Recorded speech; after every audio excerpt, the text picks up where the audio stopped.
And now the conclusion of Scared to Death.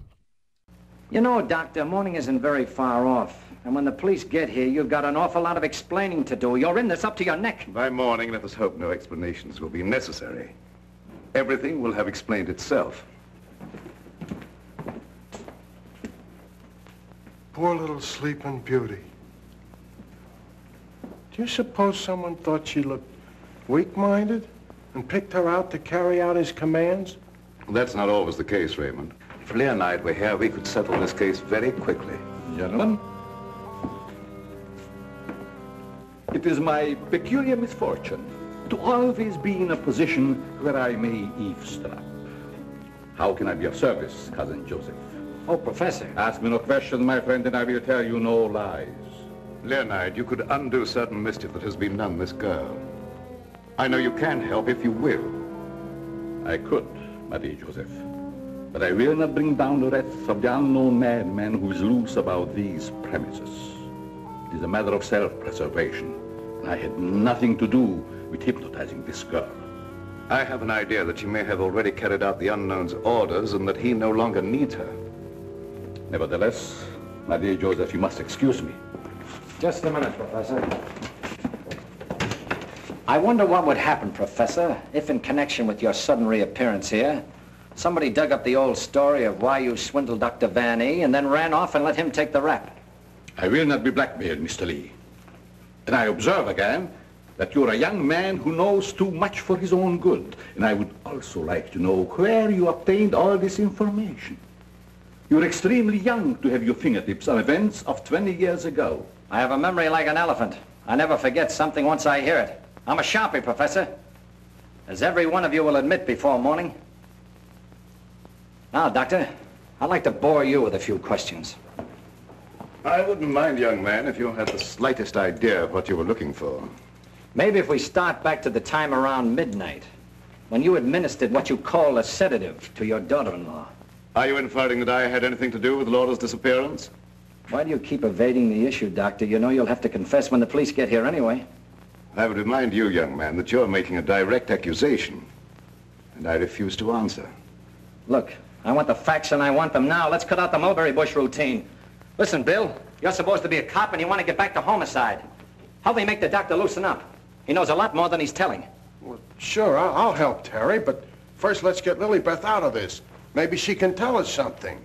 Yes, Mr. Lee, it seems to me that you're not too anxious to have Lilybeth restored to consciousness.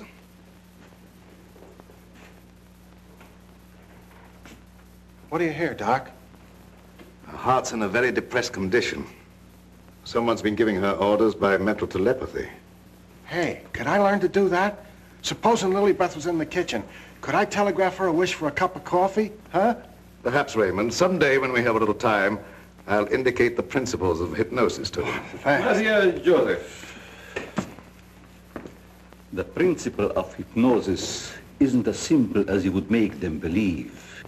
It requires a long and patient study.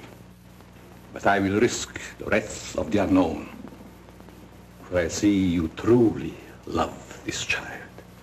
And for your sake, I shall use my knowledge. Oh, gee, thanks, Professor. You're solid.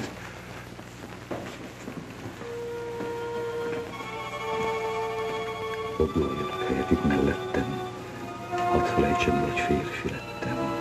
Kívánom, 25 év van már. Wake up! Wake up! Lilybeth, darling!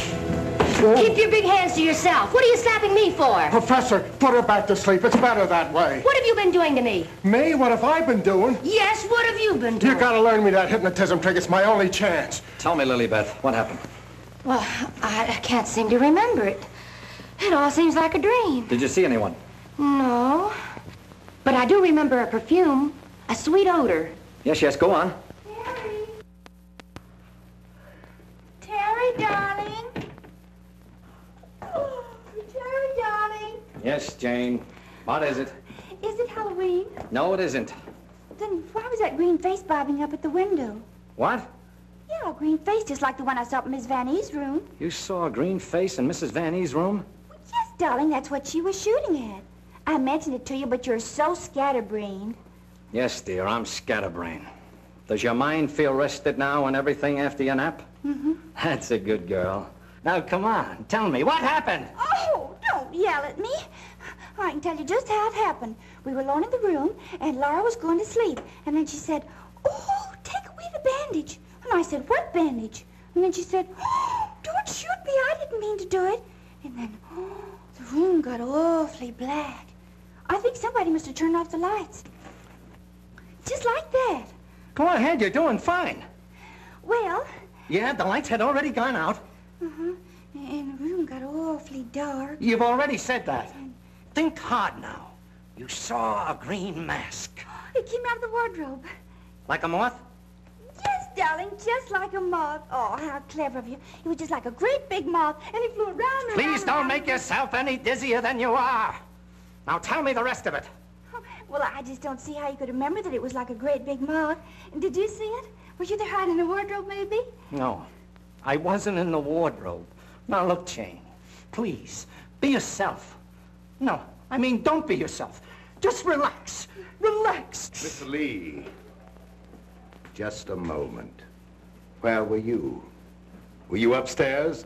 No, I was down here talking with your son. And by the way, where is he? Here I am, Mr. Lee. What can I do for you? Will you stop it? Yes, I was listening outside the door. You haven't answered my father's question yet. Oh, come on, take it easy, take it easy. Maybe you can tell us where you've been, Mr. Van E. Of course you don't know anything about your wife's whereabouts. Oh, go on, tell him where she is. I want to go home. I'm hungry. Quiet, everybody, quiet! Laura! Don't. No, don't. Don't.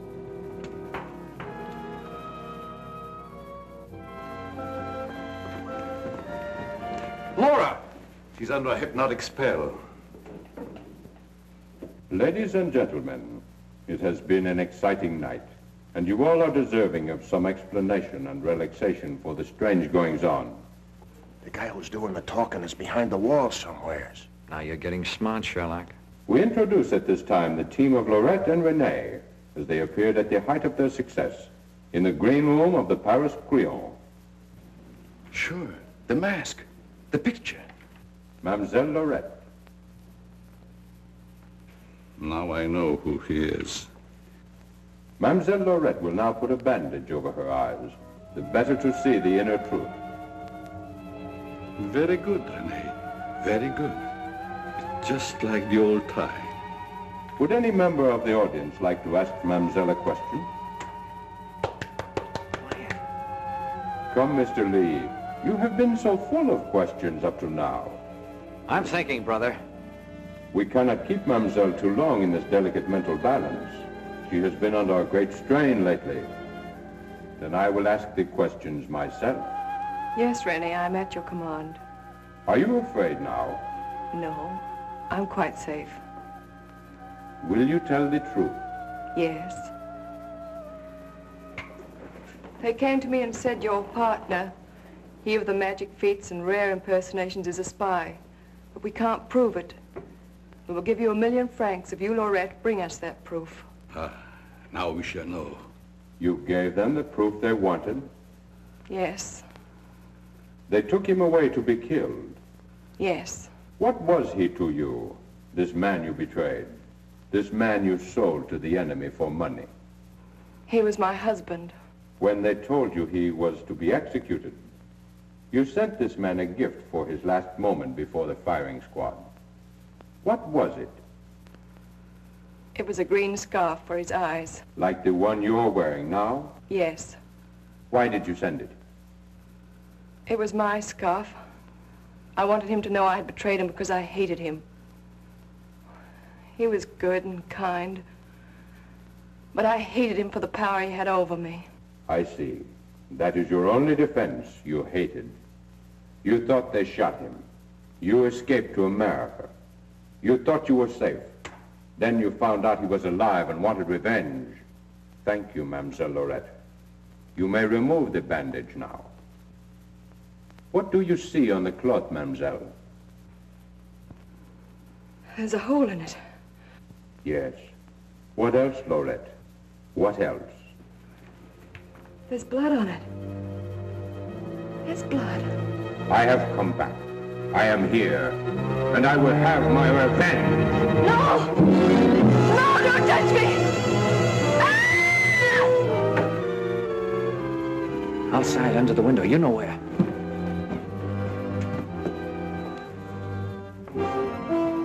Yes, he had his revenge.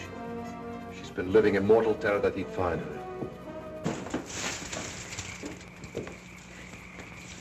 Just a minute, lady. You ain't going nowheres. Well, if it ain't Mrs. Williams, come along with me. Come on. You want me to slug you? Get inside. Hey, Terry, come here. Get a load of this. There's your man. At last I caught me a murderer. You're wrong. I never laid a hand on her. Nay, my boy, you kept your promise to me. You said you wouldn't touch her. But she's dead, ain't she? And you ain't going nowhere till we find out what killed her. And you, Professor, you know too much for your own good. I'm holding you, too. Now you're getting smart, Bill.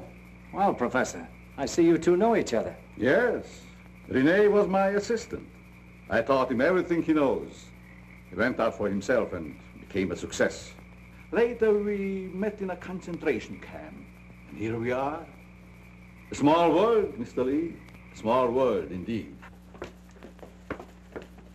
Terry, isn't this the place where you get the marriage licenses? No, dear, this is the morgue, the morgue. Oh, darling, you say the cutest things.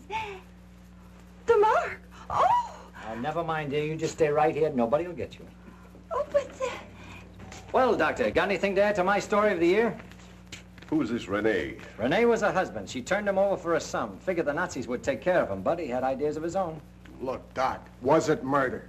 Do I finally get a break? Was she murdered? We're sending the report to the police. What was it say? Ah, come on, Doctor. Don't hold out on us. I didn't understand it at first, but I do now. There were no marks of violence on the body, and we found no internal disturbances.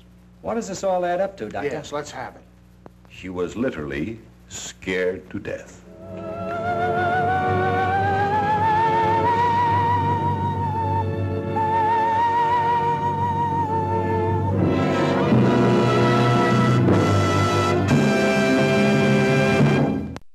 Heads in boxes, secret panels. Man, this movie has everything. I'll be back next week with another fine, obscure film. Till then, this is Shocko the Clown, wishing you a shocktacular week.